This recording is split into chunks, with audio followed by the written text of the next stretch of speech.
পটলের এই রেসিপিটা অপূর্ব স্বাদ। আমি গ্যারান্টি দিয়ে বলতে পারি, আপনি বাড়িতে রান্না করলে আপনার বাড়ির সবাই খুব তৃপ্তি করে খেয়ে নেবে এই রেসিপিটা।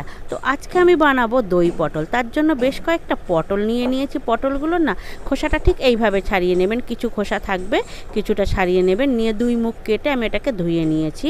নিয়ে এর গায়ে অল্প করে হলুদ আর লবণ মাখিয়ে নিচ্ছি, ভালো করে গায়ে সারা গায়ে হাত দিয়ে মাখিয়ে নিচ্ছি আমি। নিয়ে একটা বাটি নিয়েছি, এতে আমি কিছুটা মশলা তৈরি করব।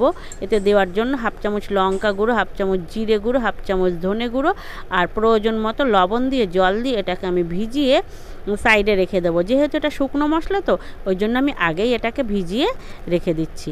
আর একটা মশলা আমি বানিয়ে নিচ্ছি। এখানে বেশ কিছুটা ভাঙা কাজু গরম জল দিয়ে ভিজিয়ে রেখেছিলাম, এক চামচ পোস্ত, এটাকেও আমি গরম জল দিয়ে ভিজিয়ে রেখে দিয়েছিলাম। দিয়ে এটার একটা পেস্ট বানাবো। কাজু আর পোস্ত না সবসময় ভিজিয়েই রাখতে হয়, রাখলে বাটলে ভালো বাটা হয়। আর একটা মিক্সিং জারে আমি পেস্ট বানিয়ে নিচ্ছি। 1 ইঞ্চি আদা, বেশ কয়েকটা কাঁচা লঙ্কা, 1 চামচ কাসুরি মেথি আর এলাচ লবঙ্গ দারচিনি দিয়ে আর একটা পেস্ট বানিয়ে নিচ্ছি। কড়াই বসিয়ে দিয়েছি, কড়াইতে তেল দিয়ে দিয়েছি। তেলটা গরম হলে এর মধ্যে নুন হলুদ মাখিয়ে রেখে দেবো না, পটলগুলো আমি এর মধ্যে দিয়ে দিচ্ছি এক এক করে। আর এই সময়টায় গ্যাসের ফ্লেমটা একদম লোতে রেখে দিয়েই আমি ভাজা করব।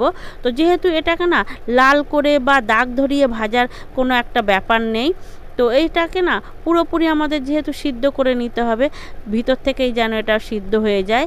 তো সেই জন্য না গ্যাসটা কমিয়ে এটা খুব ভালো করে কুক করে নিতে হবে।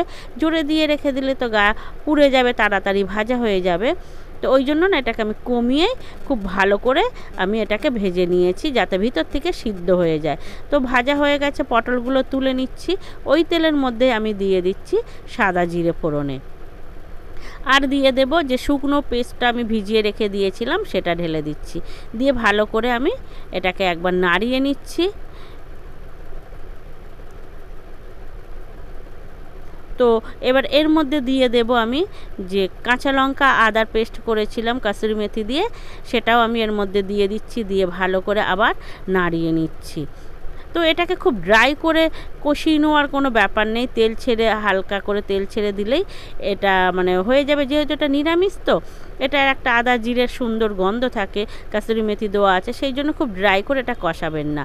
তো আমি এটাকে খুব ভালো কষাই নিয়ে হালকা তেল ছেড়েছি, এর মধ্যে ভেজে রেখে দেওয়া পটলগুলো দিয়ে না ভালো করে নাড়িয়ে নিচ্ছি। নাড়িয়ে নিয়ে বেশ মশলাগুলো সারা পটলের গায়ে লেগে গেছে, এর মধ্যে আমি কাজু পোস্ত বাটাটা দিয়ে দিলাম। দিয়ে মিক্সিং জারটা ধুয়ে আমি এর মধ্যে জল দিয়ে দেব। আর কাজু পোস্ত বাটা দিয়ে না বেশিক্ষণ কষানোর দরকার নেই, কেন কাজু পোস্ত বাটা না নিচে আটকে যাওয়ার সম্ভাবনা থাকে। ওই জন্য না এটাকে দিয়ে বারবার নাড়িয়ে নিতে হয়, নিয়ে এটাকে জল দিয়ে দিলেই হয়ে যাবে। আমার আগের মশলাগুলো তো খুব ভালো করেই কষিয়ে নিয়েছি। তো এর মধ্যে পেঁয়াজ রসুন নেই, কাঁচা ব্যাপারটাও নেই মশলার।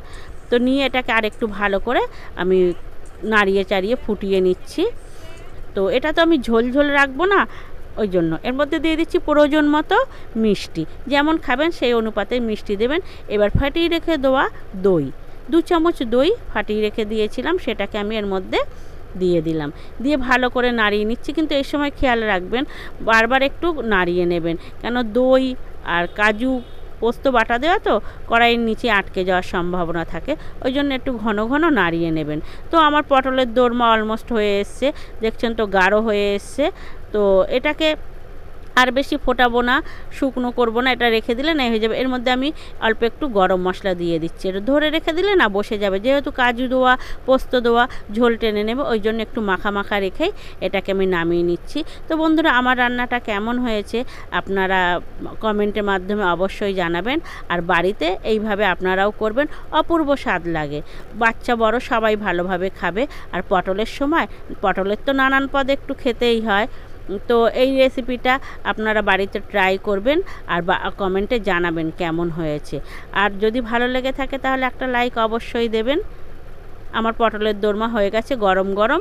এটা আপনি ভাত রুটি সবার সঙ্গে খেতে পারেন, কোনো অসুবিধা নেই। কেন যেহেতু এটা কাজু পোস্ত টক দই দিয়ে বানানো, খুব ঝালও না, খেতে অপূর্ব টেস্ট।